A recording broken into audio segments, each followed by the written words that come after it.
What if I told you that Cinderella's stepsisters mutilated their own feet, that the Little Mermaid was given a knife and told to murder the prince she loved, and that, in one early version of Sleeping Beauty, there was no true love's kiss at all? The fairy tales most of us grew up with are only some of the latest versions of stories that have been rewritten for centuries. Long before animated castles, talking animals, and happily ever afters, many of these tales contain violence, punishment, sexuality, death, and warnings that modern adaptations chose to leave behind. And in some cases, the originals are far stranger than anything Disney ever put on screen. Welcome back to Timeless Tales Podcast. Today we're going beyond the versions everyone knows and uncovering the disturbing endings and forgotten details hidden inside 7 of the world's most famous fairy tales. Let's begin with Cinderella. The familiar glass slipper version owes much to French writer Charles Perrault, who published his Cendrillon in 1697. But more than a century later, the brothers Grimm recorded a German version called Aschenputtel, and this Cinderella story is considerably more brutal. There is no cheerful fairy godmother. Cinderella receives supernatural help connected to a tree growing at her mother's grave and the birds that gather there. But the darkest moment comes when the prince searches for the mysterious woman whose slipper he possesses. When the first stepsister discovers that her foot is too large, her mother gives her a knife and tells her to cut off part of her big toe. Why? Because, she tells her, once she becomes queen, she won't need to walk anymore. The sister does it. She forces her bleeding foot into the shoe, and incredibly, the prince initially accepts her as his bride. But as they ride away, 2 pigeons warn him. He looks down and sees blood running from the slipper, so he returns. Then the second sister tries. Her toes fit, but her heel doesn't. The solution? Her mother tells her to cut off part of her heel. Again, the prince is deceived. Again, the birds reveal the blood. Finally, Cinderella tries on the slipper. Perfect fit, but the punishment isn't over. At Cinderella's wedding, the stepsisters attempt to share in her good fortune. The pigeons descend and peck out their eyes. Both sisters are left blind for life. Not exactly the ending most of us remember. Now consider The Little Mermaid. Disney gave generations of viewers Ariel, Prince Eric, Sebastian, and one of animation's most famous happy endings. Hans Christian Andersen's 1837 story is something very different. Andersen's mermaid doesn't simply want the prince. She also longs for something humans possess, and mermaids do not, an immortal soul.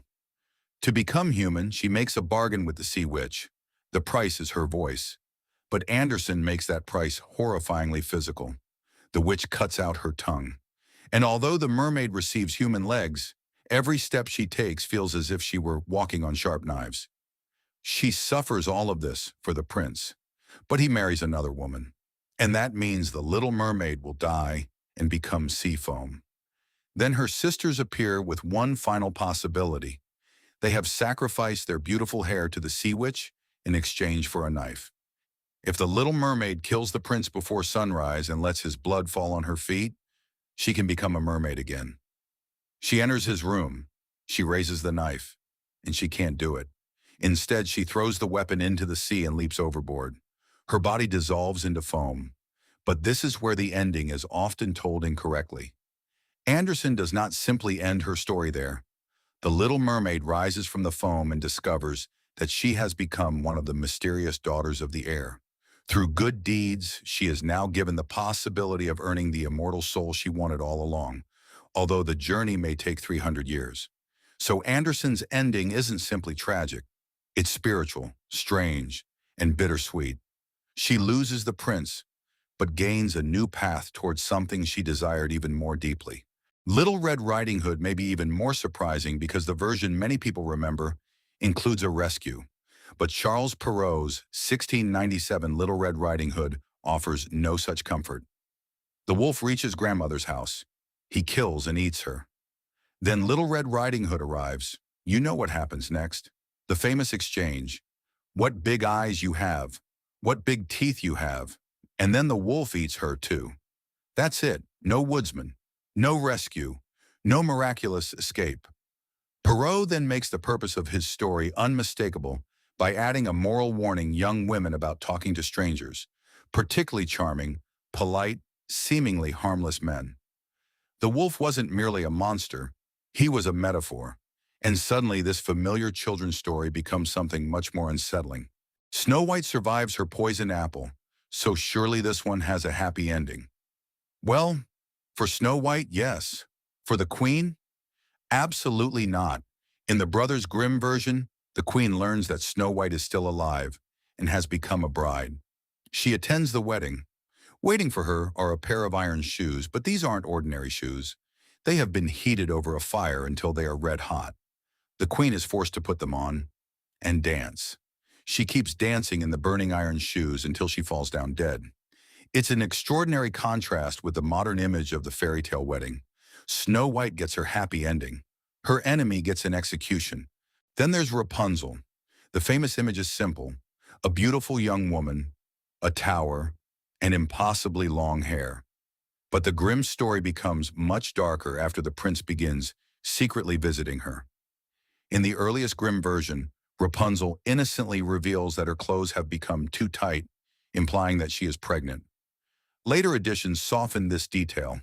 When the sorceress discovers what has happened, she cuts off Rapunzel's hair and abandons her in the wilderness.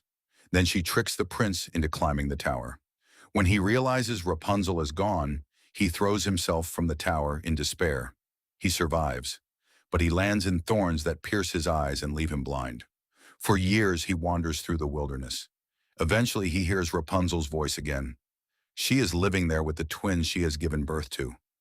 Rapunzel embraces him and cries. Her tears fall into his damaged eyes and restore his sight. The ending is ultimately happy, but the road there involves pregnancy, exile, attempted suicide, blindness, and years of suffering.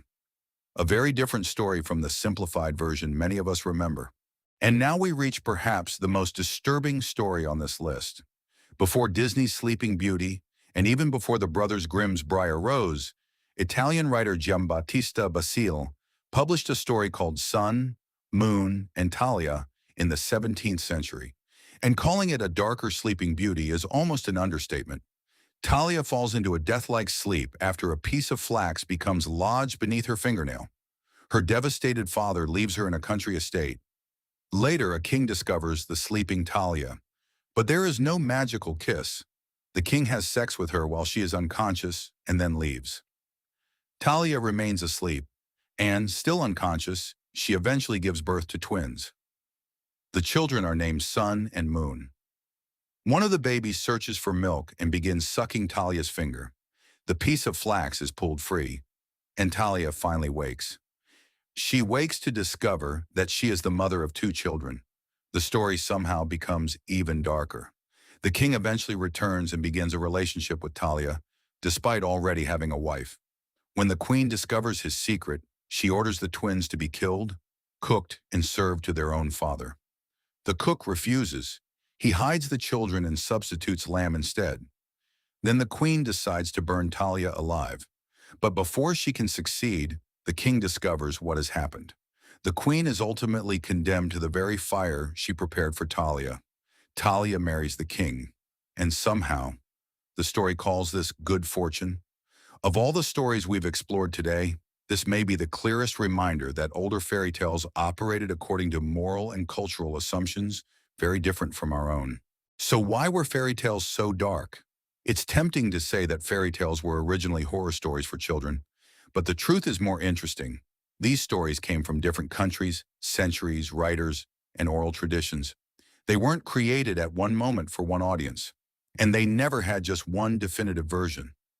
Charles Perrault shaped stories for 17th century France. The brothers Grimm collected and repeatedly edited tales in 19th century Germany.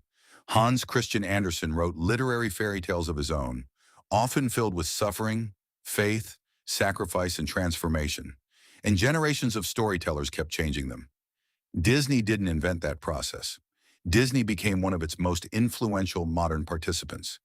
Because fairy tales have always transformed with the people telling them. And perhaps that's why they survive. The details change. The monsters change. Even the endings change. But beneath the magic are fears that remain surprisingly familiar. Who can you trust? What happens when desire becomes obsession? Does goodness guarantee a reward? Should cruelty be punished? And how much would you sacrifice for love? Maybe the most fascinating thing about these stories isn't that their original versions were darker, it's that hundreds of years later, we're still telling them. Which of these original stories shocked you the most?